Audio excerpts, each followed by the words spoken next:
जब समाजवादी पार्टी इस चुनाव के लिए अपनी तैयारी कर रही थी, भाई चौधरी अब्दुल नईम साहब को यहां से प्रत्याशी घोषित किया गया। लोगों के मनों में बहुत सारे वाक्यांश थे। कुछ लोगों ने कहा, कुछ लोगों ने अपने मौन मन में रखा। हम जिन जिन साथियों से मिले, हमने उन्हें भरोसा दिया कि समाजवादी पार्टी जिन पद चिन्हों पर चल रही है और जो कार्य कर रही है, उसमें चौधरी अब्दुल नईम सबसे एक नंबर पर होंगे, ये हम आपको भरोसा देते हैं। क्योंकि पिछले 10 वर्षों से जो नगर पंचायत में व्यवस्थाएं चल रही थी, उनसे कहीं न कहीं लोग अपने आप को झंझोड़ते हुए महसूस कर रहे थे कि शायद उसी की पुनरावृत्ति होगी। लेकिन हमने कहा कि आपको चौधरी अब्दुल नईम एक नई व्यवस्था, नई सोच और नई समाज की व्यवस्था के तहत होंगे। और शायद है आज सारे नगर पंचायत के लोग इस बात को महसूस कर रहे हैं जो इनके द्वारा कार्य किए जा रहे हैं। हम समाजवादियों की हमेशा से ये व्यवस्था रही है कि इस करहल को कैसे सबसे अच्छा और सुंदर बनाया जाए, और उस कार्य को नगर पंचायत चेयरमैन पूरी दृढ़ता से उसको कर रहे हैं। साथियों, जहां तक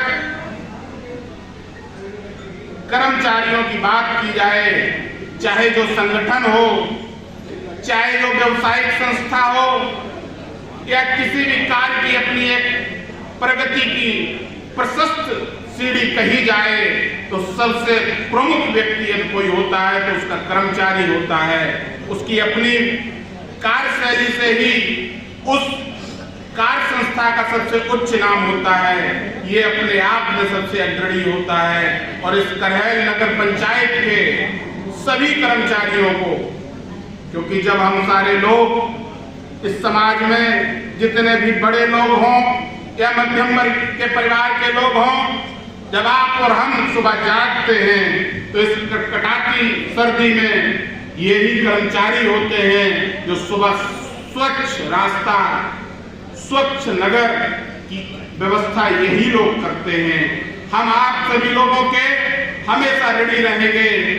ये चाहे जो कार्य रहे हो, चाहे जो सरकार आपको धन देती हो, इन सारी चीजों से कभी हम आपसे उऋण नहीं हो सकते हैं। क्योंकि समाज की सबसे जो हम सारे लोग गंदगी फैलाते हैं, उनकी सफाई हम समाज में लोग कहते हैं कि जनप्रतिनिधि समाज के लिए एक सुदृढ़ व्यवस्था करते हैं, लेकिन मैं कहता हूं कि इस समाज की संरचना आपके बगैर हो नहीं सकती।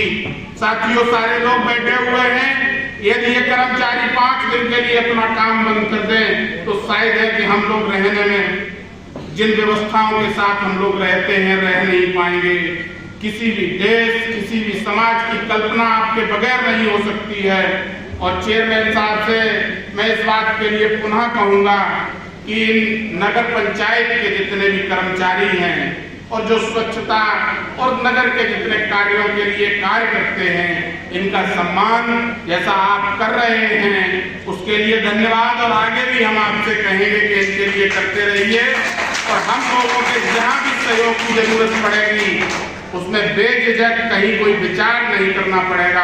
आप जो बात कहेंगे उस तरीके से कलम बंद किया जाएगा। इसी के साथ जहां तक चुनाव की बात है, साथियों, आप सभी जानते हैं कि आज से 2 वर्ष पहले कोरोना काल चल रहा था।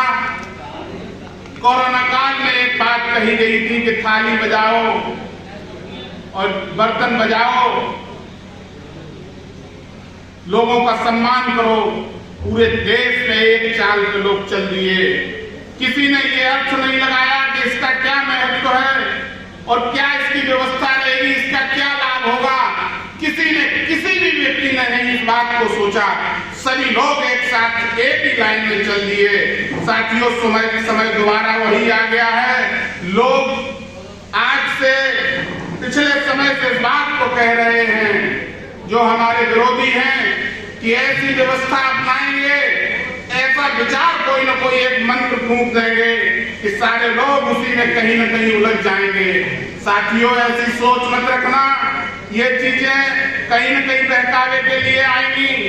सबसे मुख्य चीज है, कोई भी व्यक्ति आए सिर्फ एक बात पूछना कि शिक्षा, स्वास्थ्य सबसे आवश्यक चीज है। साथियों, आपको मैं बताना चाहता हूं, इसी नगर पंचायत करहल का मैं भी कुछ दिन पहले पीजीआई लखनऊ में गया था।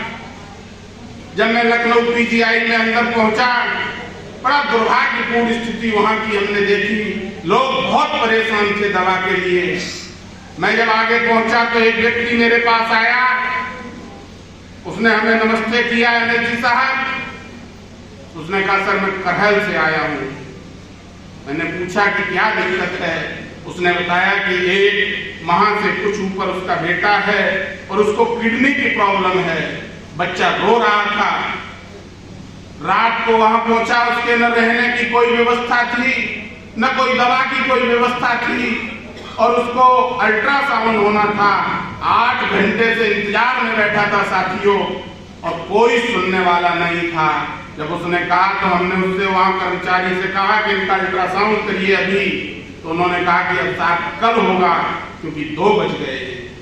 ये दुर्भाग्यपूर्ण स्थिति है। जो सरकार चिकित्सा की व्यवस्था न कर पाए, वो गरीब अपने कहल का मन में बड़ा वेदना थी। मैंने कहा, रुकने की क्या व्यवस्था है? उसने कहा, साहब कोई व्यवस्था मेरे पास नहीं। ये परिस्थितियां मैं सिर्फ इस उदाहरण के साथ देना चाह रहा हूं कि सरकार को चाहिए कि सबसे मुख्य आवश्यक व्यवस्था स्वास्थ्य है, और जिस पर बड़े बड़े नारे दिए जाते हैं, कोई व्यवस्था स्वास्थ्य की नहीं है।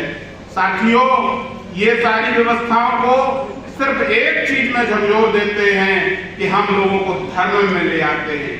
साथियों, चाहे नगर पंचायत हो, चाहे पार्लियामेंट का चुनाव हो, इनकी सोच सिर्फ चुनाव तक और धर्म तक होती है। और जब व्यक्ति को धर्म में जोड़ दिया जाता है तो सारी चीजें आदमी भूल जाता है। साथियों, हम किसी भी धर्म का, हमारी पार्टी कोई विरोध नहीं करती है। हम सारे धर्म को मानते हैं और सभी इष्ट को मानते हैं, क्योंकि हमारे यहाँ ये व्यवस्था है कि हमारा जो पूर्वज है या हमारा जो बुजुर्ग है, हम जब उसका सम्मान करते हैं तो वो किसी भी धर्म का मानने वाला कोई भी व्यक्ति हो, हम हर धर्म का सम्मान करते हैं। साथियों, ज्यादा कुछ न कहते हुए, बहुत समय हो गया है और मैं चेयरमैन साहब को पुनः बधाई दे। उनका विरोधी है जब वो एक सुर में ये कह देगा कि चेयरमैन साहब अच्छे आदमी नहीं है, लेकिन काम उनका बहुत अच्छा है। उस दिन हमारे दिल को बहुत तसल्ली होगी। और ऐसा मैं इसलिए कह रहा हूं कि हो सकता है कि मेरा मन इनसे खराब हो, मैं न इनको मानना चाहूं, लेकिन इनके काम की पहचान जब लोग करते हैं। और ये करहल का इतिहास रहा है चौधरी मेंबर साहब से लेके बाबूराम जी से लेके सभी का, कि यहाँ लोगों ने हमेशा काम किया है, इनका विरोध हमेशा होता रहा है। तो इसी कड़ी में आप भी रहिए, आपका भी विरोध होना चाहिए, पर आपका काम मजबूत रहना चाहिए। बहुत बहुत धन्यवाद।